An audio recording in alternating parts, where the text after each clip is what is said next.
This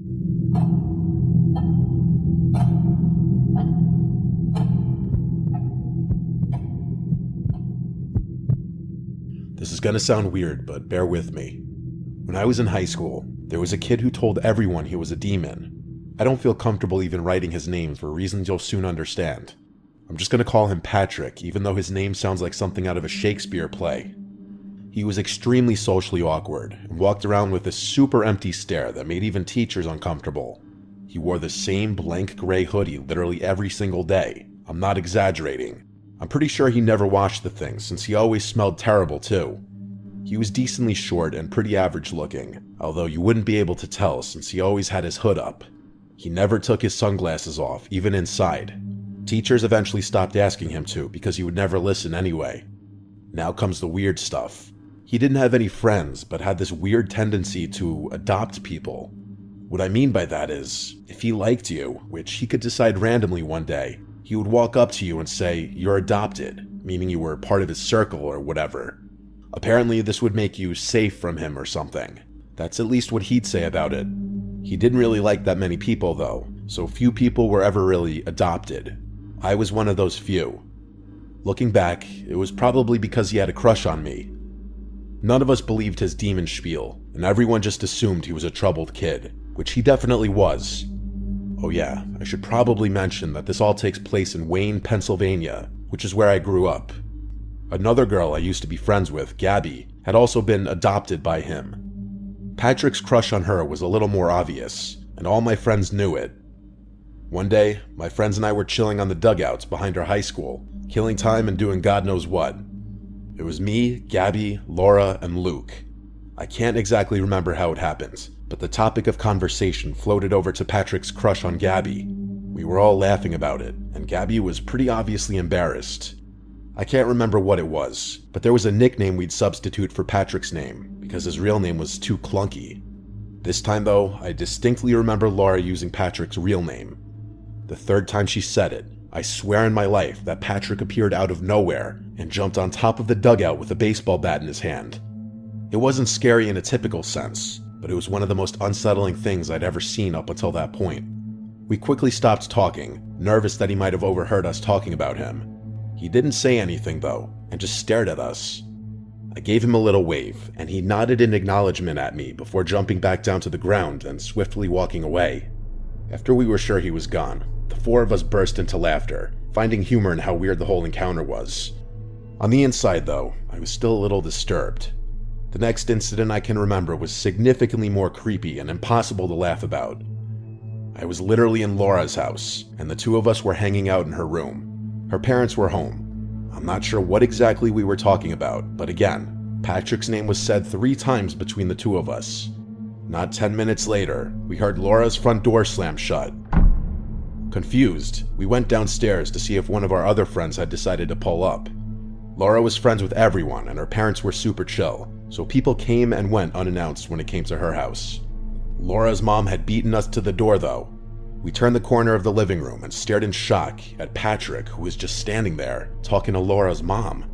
She asked him what he was doing there, to which he literally replied, "I was summoned." Laura's mom made some small talk with him before politely asking him to leave, which he silently did. The reason why more alarm bells weren't going off was because Laura's mom actually knew Patrick and pitied him. Laura and I weren't as calm about the situation though.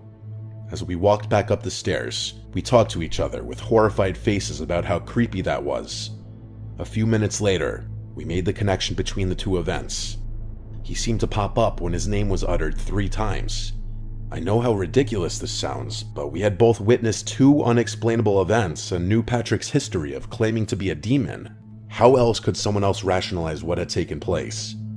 We told all of our friends about the incident the next day, and our friend group swore to never say his name 3 times in one conversation again. Things were going well for a few months, and I started to think that maybe I had overreacted. That is, until one day, when my same group of friends were hanging out at my other friend Johnny's house. We were chilling on his back deck when the topic of conversation again found itself concerning Patrick. Despite all of our efforts to convince him, Johnny refused to believe what we told him about Patrick. Even after confirming the story with the entire group, he was still skeptical. To display his disbelief, he jokingly used Patrick's name 3 times in the same sentence, to our dismay. When nothing happened, he grinned and told us we were stupid to believe something so ridiculous. As annoyed as I was, part of me was relieved that he hadn't shown up. I spoke too soon though, because a few minutes later, Patrick jumped over Johnny's backyard fence. Johnny noticed him first and stopped speaking mid-sentence. The rest of us followed suit and went dead silent, nervous about what Patrick might do this time. We watched as he stared at us for a few seconds before jumping back over the fence and disappearing out of sight. Johnny started freaking out and accused us of conspiring with Patrick to scare him. We told him that we literally begged him not to say anything. We sat in silence for a while before Johnny eventually told us all to go home, clearly shaken from the experience. The last experience I had concerning Patrick was definitely the scariest and most disturbing. It was the only one where I felt like my life might have actually been in danger. A few months after the incident at Johnny's house, I was home alone one night. My parents rarely left the house back then, so this was a rare occurrence. I decided to take advantage of the situation and invited a boy over whom I'd been talking to. He was kind of a tool, but so were most of the guys I was talking to at that age. We were hanging out in my room, and it was lightly raining outside. After a while, he mentioned something about Patrick, which made me visibly cringe. He got confused, so I explained the situation to him. He burst out laughing and told me he was going to say Patrick's name to scare me. I begged him not to, but he did it anyway. Only this time, he didn't just say it. He literally screamed Patrick's name 3 times at the top of his lungs. There was no delay this time. The moment he finished yelling, I could hear the rain instantly pick up outside. A few seconds later, there was a flash of lightning. I started to freak out. The guy I was with actually seemed sorry and told me it was probably just an extremely unlikely coincidence. I cursed him out and ran to my window to look at the storm. I glanced down to look at my driveway and screamed when I saw a silhouette of a person looking up at my window. It was too dark and stormy to know for sure, but I was 99% certain that it was Patrick. I shut the blinds and rushed downstairs to make sure all the doors were locked. After locking the back door, I saw that person again. Only this time, he was standing motionlessly in my front yard. I felt a panic attack coming on, and I knew Patrick was going to find a way inside my house. I started screaming, "But I'm adopted," over and over again, hoping that would do something. I know there was no way he'd have been able to hear me, but my brain was all over the place at that point. The guy I was with ran down the stairs a few seconds later and picked me up off the kitchen floor in an attempt to comfort me. I looked out the window again, and he was gone. The storm was still coming down like crazy though, but it's not like I was going to search the property anyway. The next morning, after that guy had left, I went out to inspect my yard. To my horror, I found something sinister in the far corner of my backyard. It was Patrick's hoodie, and wrapped inside of it were a couple random belongings of mine that I assumed I lost. My parents were gone another day, and I was too scared to call the police. I figured I'd show my parents what I had found after school the next day, and they'd take it from there. I never had to, though. The next day, Patrick didn't show up to school. He didn't show up the day after that either. None of us ever saw him again, and no one knew what happened to him. My parents still live in the same house, which is something I think about a lot. I know this isn't your typical scary story, but I'm not sure where else to vent about this. A few people from school told me they caught Patrick hiding and eavesdropping on their conversations, which could explain how he was able to show up out of nowhere. As I've grown older and thought back on the whole thing, I think what makes the most sense is Patrick was just a mentally ill stalker who followed me and possibly other girls around, hence why he was always able to appear when his name was brought up. It skeeves me out just imagining him following me around all over the place, listening to me. I don't even want to wonder where he is today.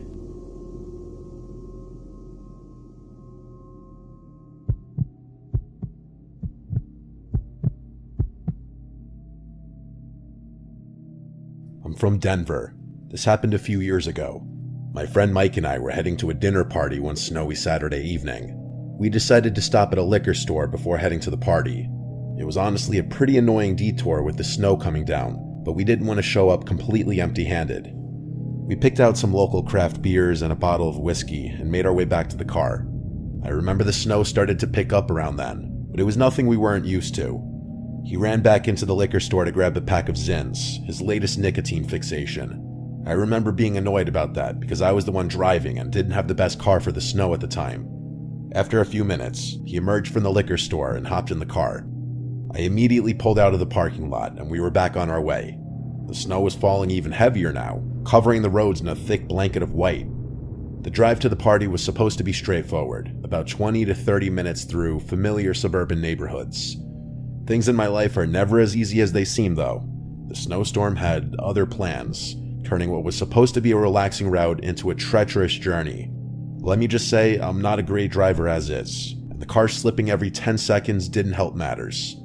After a tense few minutes driving uphill, I turned a corner and was met with a sight no one ever wants to see. In the middle of the street was a stopped car. Its hazards were flashing ominously, cutting through the falling snow like distress signals. Both the driver's and passenger side doors were open. I was tempted to just drive around it and continue on my merry way, but Mike instructed me to stop. Judge me if you want, but I'm not your typical Good Samaritan. I've been through way too much BS in my life that has ultimately resulted in a distrust in strangers I typically default to. I told him we were late, but he urged me to stop with a concerned voice. Mike had gotten me into trouble before with his childlike curiosity, but this was different. Someone could be in trouble. Reluctantly, I stopped the car, and the two of us sat in a motionless silence for a few seconds. Mike asked if we should check it out, which I told him was what we were doing. He rolled his eyes and told me watching the car from through the windshield wasn't going to accomplish anything.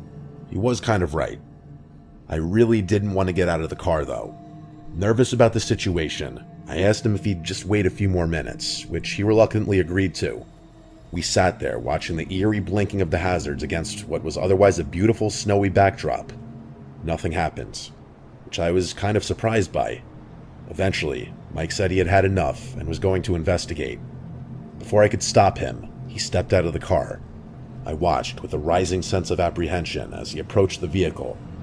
As he was doing so, I could have sworn I saw something dark move out of the corner of my eye. It might have been my worried mind playing tricks on me, but this situation was seeming worse and worse to me every second that passed. Not even 10 seconds later, I thought I saw the car jolt a little, like something had moved in the trunk or back seat.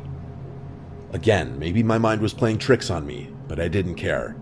I made a quick-time decision and slammed on the horn, startling Mike, who had been inspecting the inside of the vehicle. He understood what I was communicating and sprinted back to the car. I drove off immediately and told him my suspicion that the whole thing was a trap. He was pretty annoyed when I told him I didn't have any actual proof, but I responded in a firm voice that I wasn't going to risk my life for someone who could easily call for help. The rest of the drive was pretty tense, to be completely honest. He was the type of guy to hold a grudge longer than most. We arrived at the dinner party and things were finally normal again. We were there for several hours, and Mike and I had all but forgotten what happened earlier. After a nice dinner and an enjoyable time catching up with old friends, our host turned on the TV to give some departing guests an update on the snowstorm. He flicked over to the local news, and what I saw was actually horrifying. The police were issuing reports of a stolen vehicle that had been jacked not even 2 hours earlier. They were circulating a spoken account from the victim, which went something like this. A woman was driving her teenage son home from a friend's house when she noticed a car in the middle of the road, hazards on and doors open. The two approached the car to see if someone was in distress, and as they did, two men sprung out from behind a snowbank and another emerged from the trunk of the vehicle. They held the woman at gunpoint and forced her to turn over her keys. They promptly sped off with the stolen car, along with the one that had been used in the trap. I stared at Mike with a look of pure fear. That could have been us. The two of us told the rest of the party what happened earlier, and that quickly put a damper on the general atmosphere, but people were eating the story up. The worst thing about this experience is that I'm even more distrusting of strangers than I previously was. I often think about how many people I would have otherwise helped out in a time of need had I not experienced such a meticulous trap.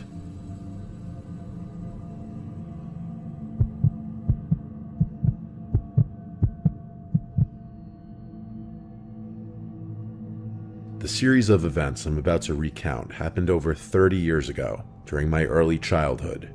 Forgive me if some details are shaky, but I'll try to remember as much as possible. I was around 10 years old. My extended family was massive.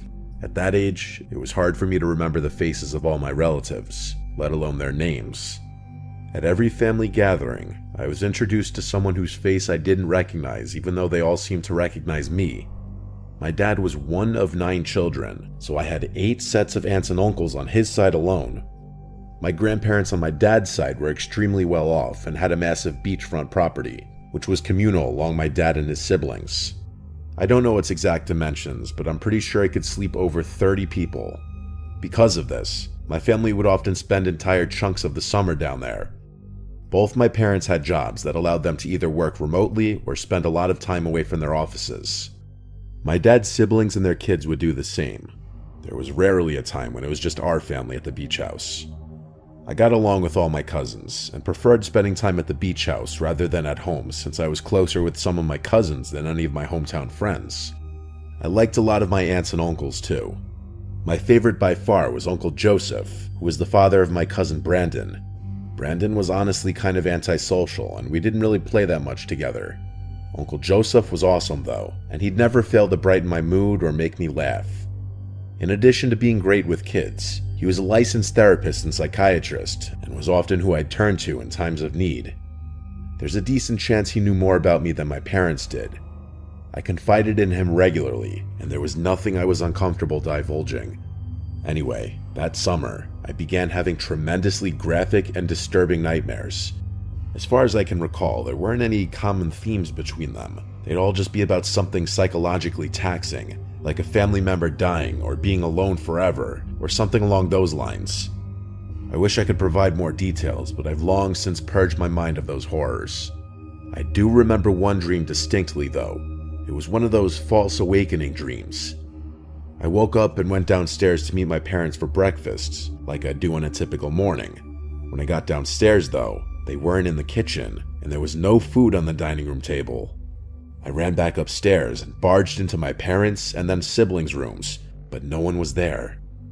The rest of the dream was basically me crying on my bedroom floor, wondering why everyone had abandoned me. After 3 or 4 of those nightmares in a row, I decided to tell my Uncle Joseph out of embarrassment of telling my parents. He listened with a concerned look on his face as I described the kinds of things I was experiencing, and he even started writing things down in his little notebook. He instructed me to do some meaningful internal self-reflection, as something was clawing at my subconscious. What kind of self-reflection was I supposed to do though? I was 10 years old. He told me he'd mull things over, and that I should come back to him if the problem persisted. Of course, it did. A few days and nightmares later, I gave Uncle Joseph an update. He told me he'd been thinking about the situation, and that he had figured out what was going on in my brain. He said that even though I didn't think it, I was deeply frustrated with my parents and was harboring some unresolved resentment towards them. I was more confused than I've ever been. I was nothing if not a well-behaved, polite, grateful kid. I had always listened to my parents and loved them more than anything. Uncle Joseph knew what he was talking about though. He was a therapist after all. I assumed he had dealt with similar situations in the past and considered myself lucky that he was helping me. I asked him how I should proceed with everything, and told him this newfound knowledge kind of scared me. He told me it was perfectly normal that I was scared, and that most of his adult patients react in the same way. He then told me it was also normal that I disagreed with what he was saying, since dreaming implies a subconscious feeling that the brain refuses to accept. That did kind of make sense to me. He told me that in the next few days, I should be slightly more disobedient when it came to my parents. He told me to try saying no more often, and to argue with them when I didn't get my way. So that's what I did. For 3 days after talking to him, I behaved so uncharacteristically that my parents got concerned. They told me they didn't like my recent behavior, and I'd better quit it. It killed me to do that to them, but I couldn't stand having nightmares literally every night. My 10-year-old self would have done anything to put an end to those night terrors. They didn't stop though. In fact, they actually got worse. More graphic, more disturbing, and more vivid. It was too much. I confided in Uncle Joseph again, and he told me there was one more thing we could try. I begged him to tell me what it was, but he seemed hesitant. After a few minutes of pleading, he revealed what the thing was. He said my brain was too mature for my young body and that I needed to set it free. Obviously, I had no idea what he meant by that. He told me if I had one more nightmare, he'd tell me what I had to do. I went to sleep, terrified that night. I didn't want to set my body free. even if I didn't know what he was talking about. That night, I actually woke up before having a nightmare. In the several days that this had been going on, I had never woken up before having a nightmare. This was new. For some reason, though, I was scared to move or even breathe loudly. It wasn't sleep paralysis, but I was scared out of my mind. I stared at the wall in that same position for a full minute, not quite sure what I was doing. The next thing I heard was something I will never forget, no matter how hard I try. Whispering, right next to my ear. Uncle Joseph's whispering. I was sure of it. I turned over and screamed, which sent him flying back. He quickly left the room and shut the door. I sat there in a cold sweat. Part of me thought I was still having a nightmare. Instead of going back to sleep, I ran to my parents' room and told them everything. I told them about the nightmares, about Uncle Joseph, about everything. My dad didn't waste a second. He stormed into Uncle Joseph's room and confronted him. My uncle obviously denied everything, but my dad was a big dude and could easily push him around. A fight broke out between them, and my dad snatched the satchel Uncle Joe carried everywhere. Uncle Joseph promptly gathered up his things and basically ran to his car. My dad started going through the satchel, but what he found was sickening. There were pages and pages of dream-related things, both handwritten notes and printed articles. Articles about inducing dreams, specifically nightmares. Personal notes about different techniques, previous data, and types of experiments. It was horrific. Uncle Joseph was eventually arrested, as the police found some even more suggestive things on his computer. I'm not going to go into full detail, but I'm sure you could piece together what they found based on Uncle Joseph wanting to set my body free. I never saw him again. I don't know what happened to him long term, since my parents never liked talking about the situation, at least around me. Sometimes I kick myself for being so naive about the whole thing, but there's nothing I can do about that now.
Desert Shadows.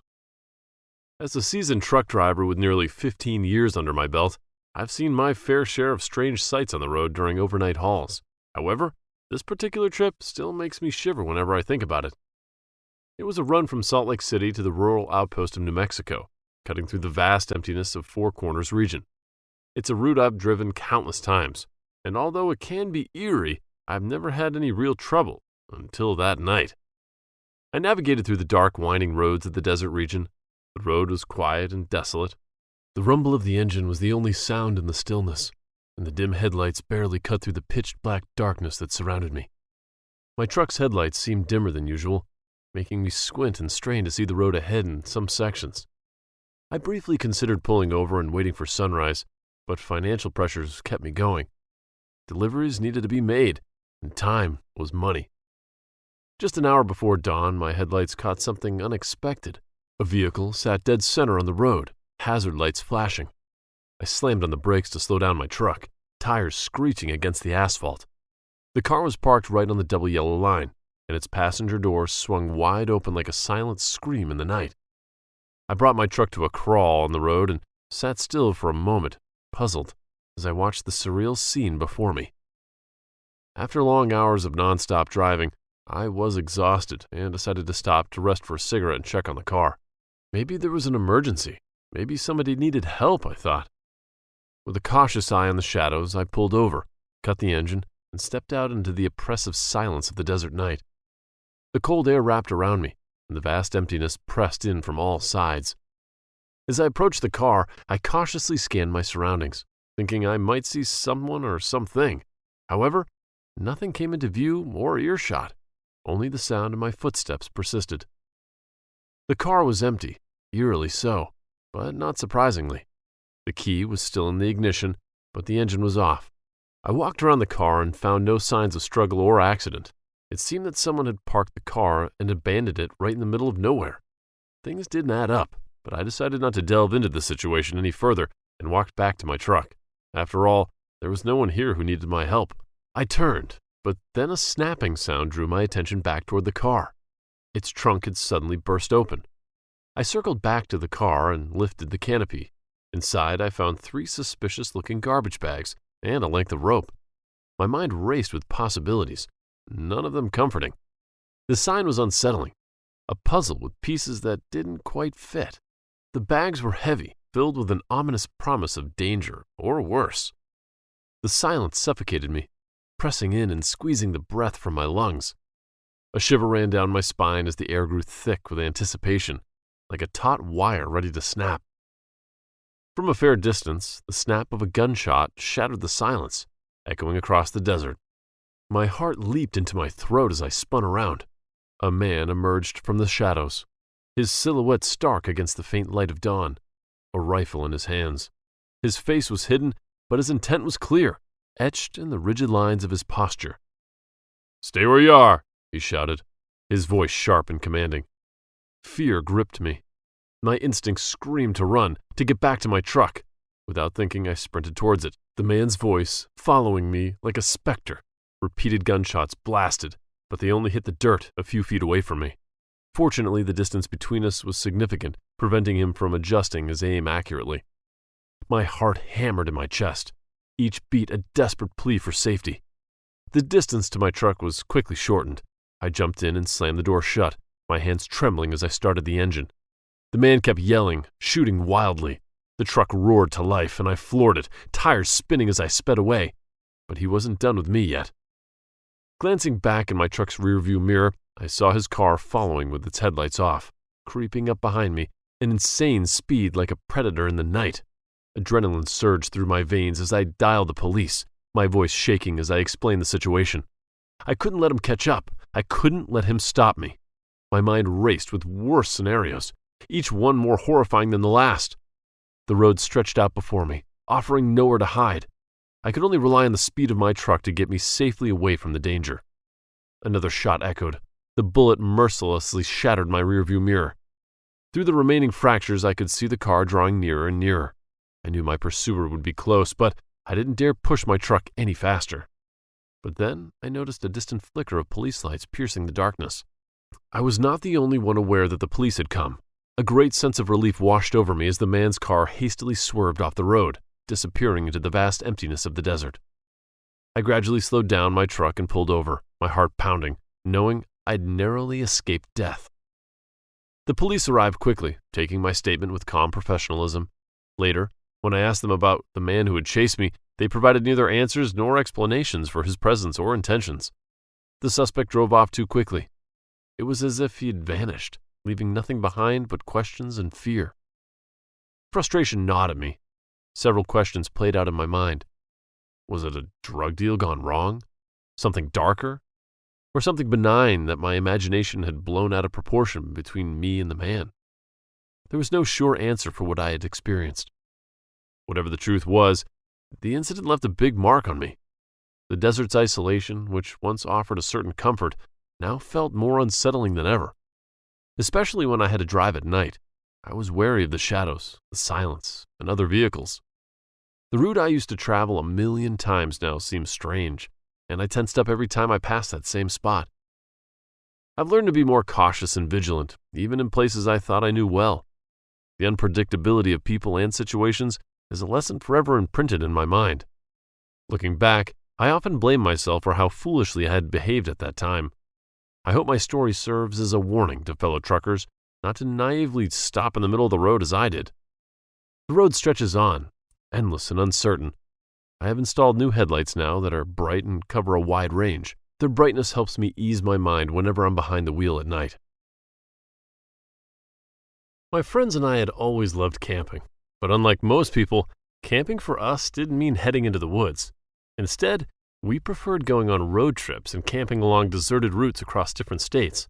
These camping trips have been a tradition for us every year since we were just high schoolers. Last summer break, as usual, we took our special camping trip. There were 3 of us crammed into a truck: myself, my sister Lydia, and my childhood friend Mark.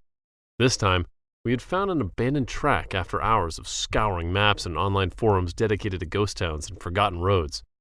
After a few hours on the regular highway, we took an exit, headed north, and then continued down a back road. It stretched through the Great Basin Desert, heading toward Utah. The road was literally in the middle of nowhere, the perfect choice for our unconventional camping trip.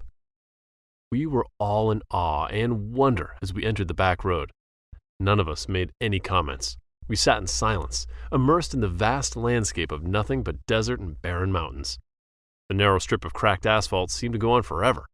The area was quite arid and devoid of significant vegetation. As the summer sun beat down on us, there were no other shades to hide from the intense heat outside of our truck. During the camping trip, we had to drive non-stop from dusk till dawn. My friends and I passed the time telling stories, listening to music, and occasionally stopping to take photos of the eerie landscape. The stark beauty of the desert, with its twisted cacti and distant craggy peaks, was mesmerizing. When night came, we set up camp alongside the road, sat by the campfire having dinner, and slept under the vastness of the desert sky. It was on the second night of our camping trip that we saw a few vehicles drive by, mostly big rigs. I was in the middle of building a teepee shape. The girls were preparing the ingredients for dinner, while the other boys were setting up our tent. The surroundings were quiet, filled only with crackling of the fire and a soft murmur of our conversation. Then, the screech of tires and a deafening crash shattered our tranquility. The loud impact made my heart almost jump out of my chest. We scrambled to our feet and ran towards the source of the noise. Just a short distance from our camp, we found the wreckage of a car and a big truck that had collided head-on. The front ends of both vehicles were mangled beyond recognition, with twisted metal and shattered glass strewn everywhere. We rushed to help, but what we found chilled us to the bone. I ran to the front of the big truck, while my friends Lydia and Mark went to the car to get the people inside out. I flung open the shattered truck door. It creaked and groaned, revealing the gruesome scene behind it. I found the truck's driver lying dead inside. His body was slumped over the steering wheel, his hands still gripping it. They were twisted and broken. His face was a mess of blood and bruises, with a gaping wound on his forehead, making it impossible to discern his features clearly. Worst of all were his limbs, bent at an unnatural angle from the impact. My friend urged me to pull the truck's driver out, but what was the point? I was stunned at that moment, not because of the ghastly sight of the victim, but because his wounds did not appear fresh. John Hopskin, his name tag, had turned dark because of dry, dark blood. His flesh was slopped with yellow liquid, and his eyeballs had melted down like gel. His body was in a state of decomposition. The truck's driver was surely dead, but he had been dead for a while now, not a second ago. The sickening stench of death churned my stomach. I jumped down from the truck and threw up. "No one was inside," said Mark, who had gone to check the car, his eyes wide in disbelief. "Then who drives this car?" Lydia trembled. "Do you find anyone inside the truck, Evan?" I took another deep breath, trying to calm my nerves. As I intended to reply to Lydia, Mark, who had just looked inside the truck himself, spoke up in horror. "Yes, the corpse of the truck driver. He clearly died before this accident. I found no one else inside with him." "What is happening? Ghosts driving these two vehicles?" Mark exclaimed, holding his head. I walked to the car to examine it with my own eyes too. Just like my friends claimed, the car was empty. The realization that we were alone with this inexplicable scene began to draw on us, sending chills down our spines. The absence of any other bodies was as disturbing as the presence of the mangled corpse in the truck. I fumbled for my phone to call emergency services. Panic set in as I realized there was no signal. Lydia, ever the rational one, suggested we use the GPS in our van. It indicated a patrol station nearby, ahead on the back track. We gathered our tent and decided to go to the station. As we drove along the desolate road, the darkness seemed to press in on us, the headlights barely cutting through the oppressive night. Every shadow cast by the moonlight seemed to shift and move, playing tricks on our minds. Then, we saw a figure standing in the headlight's beam, a hitchhiker. He was a tall man, his frame broad, and his clothes dusty and worn. He wore a faded denim jacket, similar to the one the truck driver had. The eerie similarity made me feel unsettling.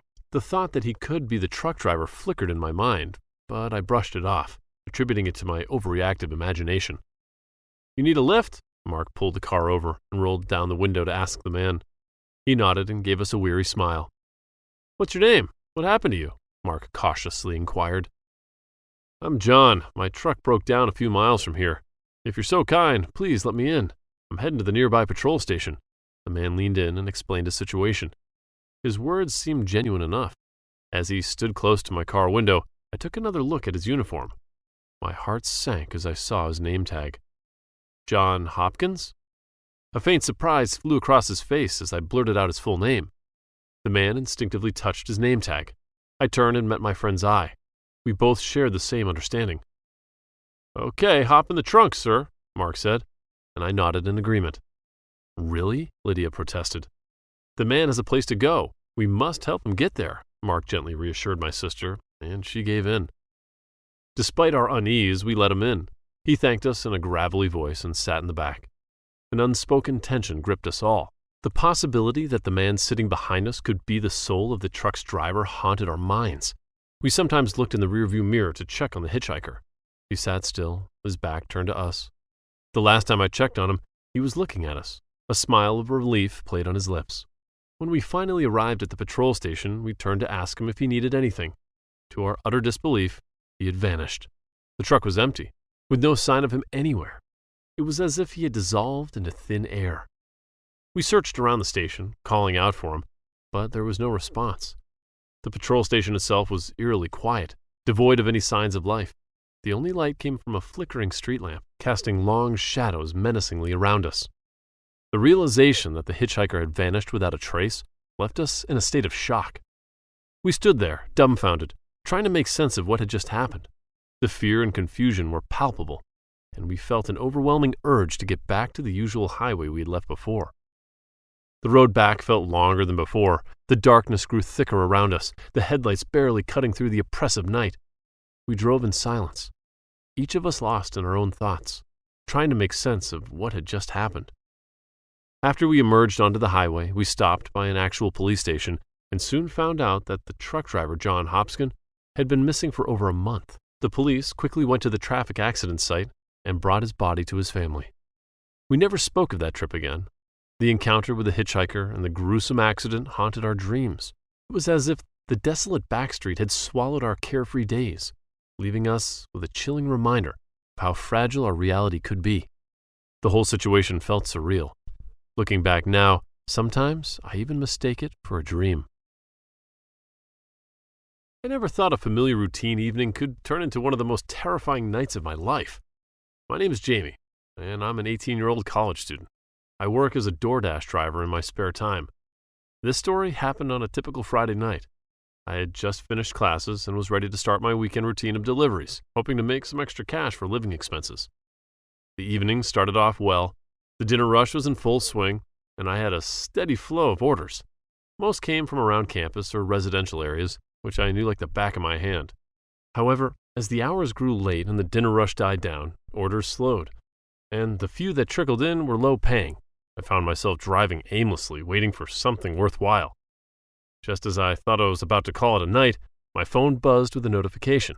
It was a new order, and it looked promising. A decent payout for a 6-mile drive. It was farther than I usually go, but the payment made it hard to pass up. I accepted the order, picked up the food from the restaurant, and began the journey, my Google Maps guiding me along the way. The delivery was estimated to take 20 minutes and was away from my usual delivery spot, but I didn't mind. As I drove further from downtown, the surroundings started to change. The busy streets gave way to open spaces, with fewer houses and more fields. I was not familiar with the area I was heading to. I was just minutes outside the town center, but it felt much more desolate than I had expected. The road was dark, with no street lamps to light the way, and only the occasional car passing by. It felt as if I were back on the country roads leading to my village. I arrived at the delivery location at 9:45 p.m. The GPS directed me to a small house at the end of a long dirt driveway that cut through a wide, empty field. The setting was eerie and isolated, with only a single porch light illuminating the house in the distance. My headlights cut through the darkness as I made my way down the driveway. I parked and stepped out of the car, feeling a bit uneasy because of the surroundings. Up close, the house looked even more decayed, with peeling paint and a sagging roof. It was dark inside, and no sounds came from within. I approached the door and knocked, waiting for someone to answer, but there was nothing. The silence was deafening, and my anxiety grew with each passing second. I couldn't shake the feeling that something was off about this place. Standing on the porch, I glanced around, hoping to find someone. That's when I noticed the porch light was an automatic solar light, which probably meant no one was home. Just as I was piecing this together, I heard a noise behind me, the sound of a car approaching that made my heart skip a beat. Turning around, I saw a vehicle drive up the dirt path and stop near my car. A man stepped out. He was tall, with an unsettlingly calm demeanor. I called out to him, asking if he was the one who ordered the food, but he didn't respond. He just stood there, staring at me. My instincts screamed that something was wrong. The man's silence, the isolation of the place, the decayed house, everything pointed to danger.